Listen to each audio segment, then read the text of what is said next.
Your teenager used to talk your ear off, and now you get one-word answers. The door stays closed, and the phone never leaves their hand. In your gut, something is telling you, this has to be more than just being a teenager. Well, you're right. And over the next couple of minutes, I am going to tell you exactly what is going on and what to do about it right now. When I worked inside the Texas Department of Criminal Justice, I could always trace backward the path of every young man that I met, the story that brought them to that exact position. It always happens around ages 14 and 15 or thereabout. And nobody traced it. Not their parent, not a coach, not a mentor. The quietness. And it was mistaken as attitude. But meanwhile, most of the time, it is a distress call. I am going to share with you 3 reasons why your teenager goes quiet. The first one is as simple as them not trusting you to carry the burden they have in their heart right now. As unconvincing as that sounds, as funny as it may sound to you, they just don't trust you carrying that body with them. It could be something as simple as not having a friend to talk to in school. It could be for them having a challenge in one subject or the other. It could be for a young boy, a teenager, not having a girl to talk to, and the girl he wants to talk to is not talking to him, and vice versa. It could be a girl that is not responding to your young teenage boy. This, as simple as it sounds, is the main reason, is the number one reason why they go quiet. They don't trust you to be able to share that conversation with you. They think they are going to be judged. The second reason is that they found a new world online, a world that is better than your reaction. We all know that social media is here, and now more importantly, we have artificial intelligence, AI. That is something that excites young teenagers, something that they believe they trust more than their mom and their dad, especially for moms when they simply want to react emotionally to a young boy's focus, extreme focus on their devices, on their social media platforms. That word to them means so much, and they do not want to share that with anyone. They would rather go quiet on you than to be willing to share that burden or whatever that is going on in their life with you. So the social media world, the internet, the online world is the second reason, as painful as it is, why they go quiet on you. The third reason is they are carrying shame they don't have words for yet. It could be early puberty for some of them, something that their body is changing and they are not able to explain it. And most of the time, as a parent, the way we want to approach this is different from the way they want to receive it. As mentioned, the first thing is that they don't trust you to carry the burden they are having with them right now. At Midas Football Academy, we have a few teenagers that I ensure every week to have as close conversation as I can with. Not because they trust me more than their parents, but because I believe that place is a safe space for them. So I just let them speak. I let them talk. I let them express themselves. What is going on in their life? I have some that do not even like to talk at all, but I will put them in a position of leadership and just ask them to tell us how they've spent their week. Something as simple as that could be the icebreaker for you to start earning their trust. The second reason, which is the online world, it's a challenge. It is here to stay. We cannot do anything about it for them not having access.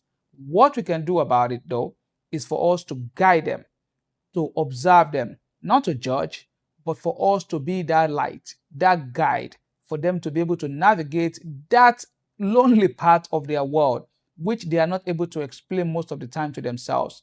The online world is here. It feels safer. Nobody judges them there except their fellow teenagers, and they believe that it is safer for them than your reaction. The third one about the burden they are carrying, that a particular shame that they are carrying, that they are not able to share with you.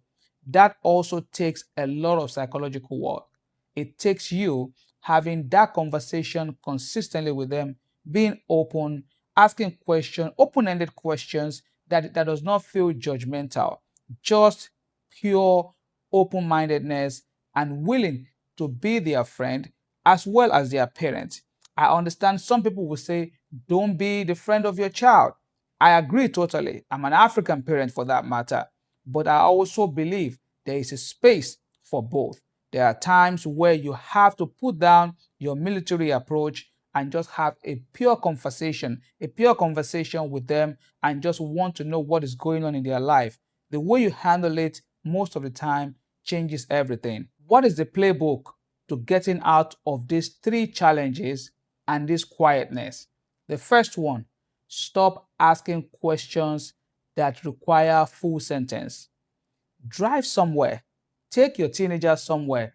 If you like sport and you know he likes sport, take him somewhere to play basketball together. Shoot some hoops with your young man or your young lady. If you are a soccer fan like me, follow them to the training ground, ask questions during training, have open-ended conversations.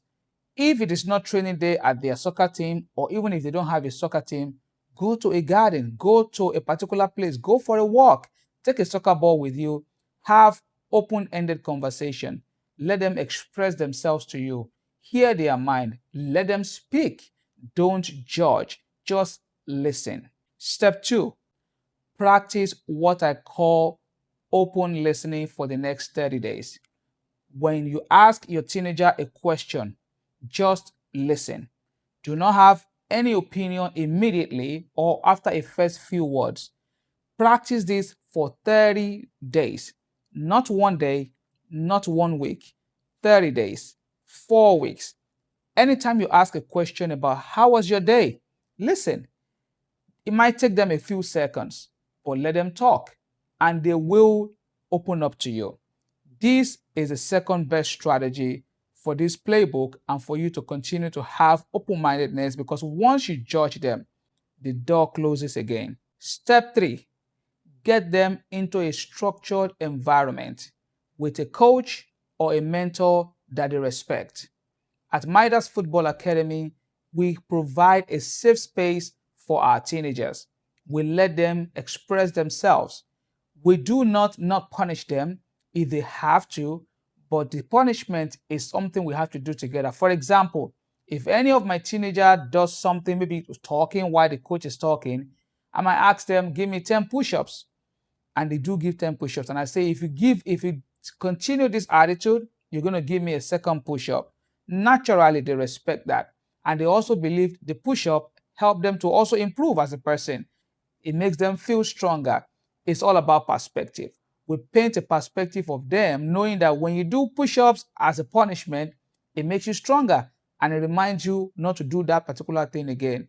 Get your teenager into a structured environment, an environment where they're going to have other people in their peers that they can talk to, that they can exchange ideas, and more importantly, with coaches, with mentors that is not their parent, that speak a different language as their parent does. They don't speak the same language. They are in a different environment.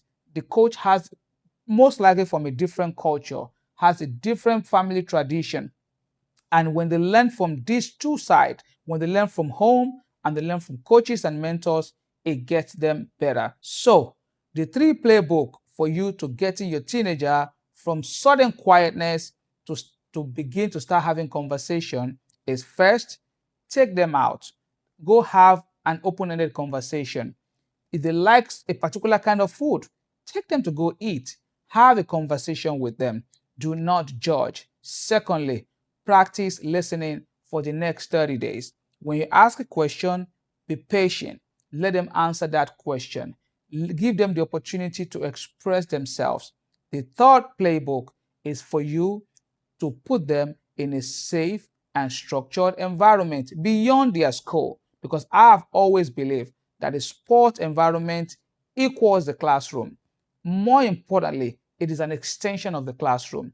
Whatever they learn in the classroom, they continue learning in that structured environment. So this will definitely get your teenager from sudden quietness to being a better version of themselves. As part of my contribution to the next generation of leaders, I wrote a free guide that I titled 5 Signs Your Teenager is Drifting.